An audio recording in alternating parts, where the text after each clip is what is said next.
High school and college students participating in the AMPS Entrepreneurship Leadership Institute retreat, gearing up for some hands-on experience. They came in chanting at Seja Farms, which is where they've come to learn about the agriculture industry. But they are about to experience something unexpected. Like I said today, because I'm going to cover it again, today we're going to be on the farm here.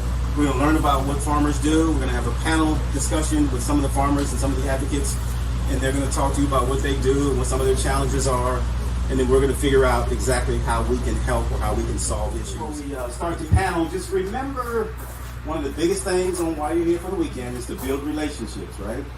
So the folks on the panel, Yvette Brown, her husband, get their numbers. You never know where it's going to lead. It's all about building relationships, and we don't come into a relationship asking. We find it hard to narrow down which months have the most rain, so you can start storing water from bed, so you won't have to struggle so much with the drought. Climate change has impacted the territories, the Caribbean, tremendously. Our weather capacity has changed. We are no longer. We could have sat down and make a schedule based on when we were going to have our rain, when it's our rainy season, when we could do this, and then we could do that. Now, you don't know. We have been for the past, I think, 10 years facing drought. Every year we go through drought process right now. That is abnormal for us. Not long after that statement, reality struck. This is a challenge. This is not what's going on with us. But we have to face it. This is precisely why AMPS Institute and the USDA Natural Resources Conservation Services teamed up to generate youth entrepreneurship surrounding conservation. Important, big question. What's the problem you're solving? We're solving the fact that the islands go through droughts every year, and this leads to the fact that we have no food, and being able to have our own source of water for all the farms makes us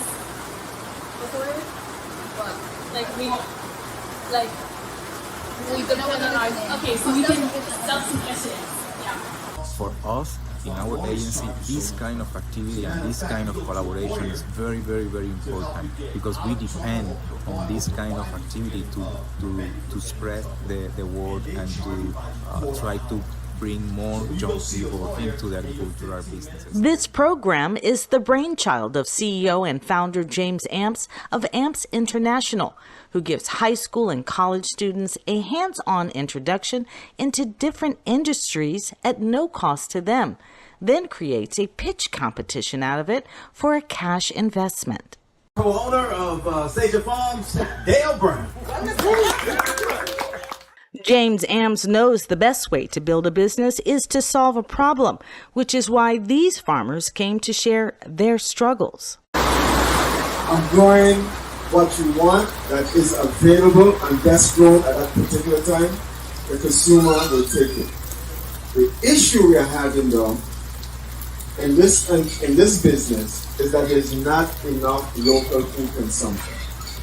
My name is Frank Bermudez. I am the owner and operator of the Senecal farm down the street here. I actually have about 100 head of cattle right now. My greatest challenge would be, having to face drought when there's no food on the island, there's no food on the farm. I have to struggle. Whether it is cutting tree limbs or whether it is cutting and bringing home whatever dry grass I can have to feed them something, and hopefully have enough of water where they can drink and provide shade so they can survive. And what we do is we talk about food security, food sovereignty, and sustainability. So my whole job is to talk about agriculture, to talk about farmers, to talk to farmers and help make their issues more visible to people in the community, to people in policy, to people nationally, so we could try to drive resources and solutions to help farmers do what they do best, which is grow food, and also make it feasible for them to grow foods, right, so that their businesses thrive. I think today is going great. We're here at Seja Farms, and they had a panel of farmers that they talked to, and they found some of the challenges that they had. It was a great conversation, and the USDA NRCS leader was here as well. And then they broke up into teams now, and they're figuring out how to put their business plans together. So that's what they're going to begin to do now, and for the rest of today and tonight, all the way up to 11 o'clock, and even until tomorrow. So they're having a great time, they're learning a lot, and they're working together with people that they don't know. And that's really the biggest thing that we wanted them to do, and that's what they're doing right now. Stage Farms is not only a place for cultivating crops, but educating the community about agribusiness and agritourism. This farm is wired for instructional purposes, laptops and all. Research and development, R&D. Very simple. You gotta do market research. Who does what you do? Or are they doing something similar to what you do? Once you know who they are, then you gotta figure out how are you different? What makes you so unique? What's your competitive advantage compared to others? What's your USP, right? Your unique selling. Start Googling what you're looking for. And somebody's probably already doing it. And if they're already doing it, how can we improve that? So how does the island now get water? How do they get fresh water? You all want to improve on that? Is that what it is? Okay, so now how do we improve on it? But let's find out how they're doing it now. Because if you're doing the same things, like, it doesn't matter. But if you're improving on what's going on, then everybody wants to talk. Not only are we farmers, but we are advocates for other small farmers throughout the community. It is important that we as a community, surrounded by waters, depend on shipment of food, develop a food system. Food security, food sovereignty, and sustainability is the key measurements to our economic development here in the Virgin Islands. Unfortunately, we import 98% of what we eat. That means the Virgin Islands depends on someone else to keep us alive. It's smelling good, so I had to come inside to see what was cooking. Not only did students from AMPS Institute learn about the business of farming, but the benefits of going from farm to the table. A full kitchen allows Sage Farms to cater to guests and build their reputation for agritourism. After their meal, it was back to work. This time in the classrooms at the University of the Virgin Islands. It was time to take what they've learned from the farms and build a business around it. I'm Zabby Wilson. Hi, my name is Kayla Baloo. Hi, I'm Malia. Hi, I'm Tiara. Hi, I'm Tiara. So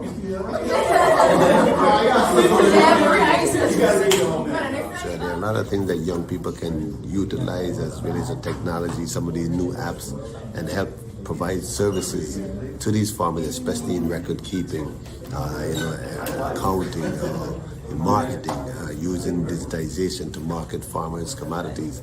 I think it's endless, even in pursuit of getting some of these grants to help them start up what they're trying to do. I'm really grateful for the NRCS and AMPS Leadership Institute for providing this opportunity for these Virgin Islands students, and we're just hopeful that we can see them as we're working on tomorrow's leaders now. The next morning, the agenda: packed bags, business attire, and breakfast on the run. It was time to perform what they had prepared, and they showed up ready to compete, not just in front of the judges, but family members too. We always feel from early age that she has a lot of creativity in herself, and by finding this opportunity, we thought that will bring all those creativity out in a structural way.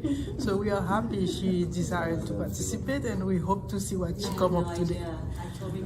Ladies and gentlemen, my name is James Amps, and I thank all of you all for being here. I run the AMPS Institute along with a group of individuals who are entrepreneurs who we decided back in 2003 that we wanted to give back a little bit. I run a speaking and training company called Youth Entrepreneurship LLC out of Florida, and we were lucky enough on this trip, that we ran about 10, 11 camps. We were lucky enough on this trip to be sponsored and funded by the USDA, NRCS, or National Resources Conservation Service. And they're the ones who said that they want new entrepreneurs on the Virgin Islands, and that they wanted to keep the talent here. With the introduction of the judges, including Dale Brown of Saja Farms, Summer Sibley Brown of Virgin Islands Good Food Coalition, and Elizabeth Beck, a business school teacher from Central High, the pitch competition began. So whenever you are ready, Flow Corporation, just let me know and begin. Good afternoon, my name is Samantha Nibor and I'm the CEO. Good afternoon, my name is Avia Joseph and I'm the president. Good afternoon, my name is Keisha Richards and I'm the vice president. Good afternoon, my name is Jacqueline Willis and I am the marketing director. Good afternoon, my name is Annabelle Garcia and I am the CFO. The purpose of our company Flow is to help farmers all throughout the territory. Because as we all know, the drought seasons can be very hard.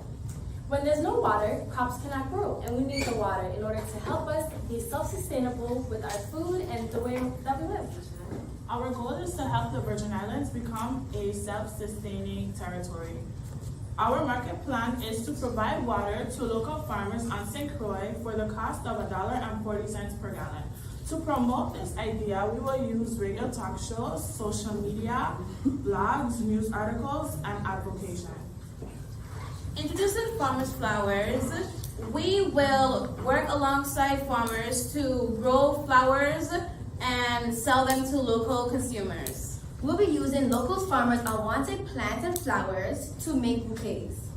We also be partnering with beekeepers to pollinate our flowers and help grow crops. Our nonprofit organization has launched an app that connects farmers to farmers.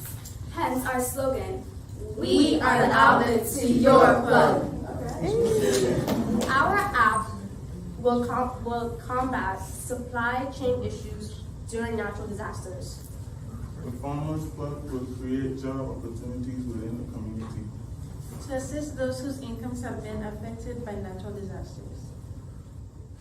Good afternoon, everyone. My name is Annabelle Garcia. My name is Amir Norman. Christina Nelson. Yvonne Paris. And Alexander Palavon.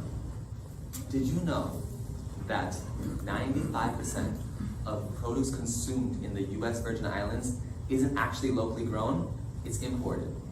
To put this simply, this means that we rely on others to survive. We have decided that the main reason for this statistic is that farmers aren't getting their name out there, and therefore they're becoming an invisible figure to their community. That's why we have created CTF, also known as Cultivating the Future, a partnership service-based business company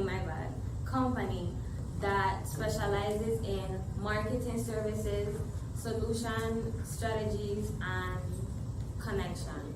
Licenses we're looking at right now would be the business license and further down the road a farmer's license. So our total would be $2,500.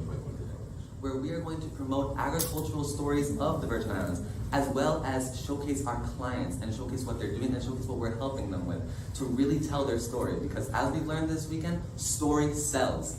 And so the charge we left with was, what if tomorrow they were given money could actually happen? Because all of you, and this is important, all of you presented real answers to real problems that need solving. Not one of them is guessing.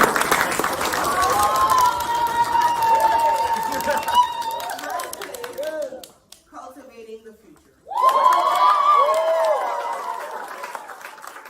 In the end, Cultivating the Future taking home first place prize of $900, but everyone participating left with money to invest. Hello everybody. Today was very scary for me because I'm more of an introvert, but I feel like this opportunity, this entrepreneur camp has helped me in a way that no other camp has ever helped me before, and I'm very thankful for the team and the staff, everyone here, because they taught me so much. I was writing notes, we didn't get much sleep, like I got an hour last night, but it's okay. But I just want to thank everyone for being here. Thank you for everything you've given to me, and I appreciate everyone here. Thank you. Something that I got from here was really the mindsets, and what stuck with me is if you really want to get something done that you've never done, you have to do stuff you never did. And one thing I don't like to do is stuff I like to stay comfortable or like do something that's very close to the things that I do. And I want to get places, so I know I have to do things that I don't even want to do. Not even that I've never done it, I just don't want to do it. And I learned that I have to get past that. I have to get past the limited mindset. I have to persevere past any of the, frustrations. I want to apologize to my group because I did, lash out a couple times, but y'all know it was under pressure, and y'all know it's all wrong. And I realized there's a lot of things that also needs to be controlled, and with this whole experience, I could further this into other businesses, how to have a whole plan, how to set it up and be efficient in my living and in my being, and I really just appreciate this whole experience so much. Thank you. I really enjoyed this program because watching my team grow through this weekend has been really, really fun. For instance, to start the weekend, we talked about what our skill sets are and what we want to contribute into the team, and watching them at first undersell themselves and say they can't really do that much, and then by the end of it just go above and beyond for everything we did was just incredible. My name is Kishan Hodge, and I already do farming already in St. Thomas. I have my little business I do, so I learned a lot from this program. I also learned that you can learn how much units you sell, how much profit you bring in, how much revenue you're making on a yearly scale, so that it could help me with my small business I continue to do along the way. Thank you for this program. I want to say that this has been a wonderful experience, and I'm so grateful to meet all the new people that I did meet, because it's so crazy how strangers that you don't even know can come together and put such a great idea out, all of these business pitches in such a short period of time, because on a regular basis entrepreneurs will take literally weeks, months, years just to come up with one business pitch, and I feel like all of us did this in such a great way, and we expressed how we actually are as individuals, as young individuals too, and I just enjoyed it, and I'm really, really appreciative for James and Mom for teaching us how to be entrepreneurs the right way. So when it's time for them to do the virtual meetings, make sure you're available. When they come back on island, make sure you're available. Because they're invested in you. So use that investment to advance yourself. I recognize some people in the video from 2010. Some were former students of mine, and there's one guy I recognize, he has a business that he's doing. So I'm interested to find out what he was discussing in your session. But children need to, from my perspective, need to understand where their food source come from. It's not a situation where you go to the refrigerator and pull it out. It is grown somewhere from the soil to your mouths. And I wanted them to get an experience to understand what that's all about. Be a part of the agricultural process and understanding healthy living, wellness, all that goes with living a healthy, nutritional life. I've known James for a very long time, and before he can get his sentences out, I say yes, because I know what James is about. I know what he's going to do. The money is going to be well utilized, well spent. He's going to make sure the necessary education is put out there, the resources is put out there, because James puts the time in. And like I said, I work alongside him in making sure that our objectives, our initiatives are met. And I did it not just for him and just because he asked. I did it because I knew that the community of children, whether they're from ages 5 on up, was going to have an opportunity to touch the soil, to understand what it's about, and to be educated to a level that they may be interested in becoming some form or facet to be a part of agriculture.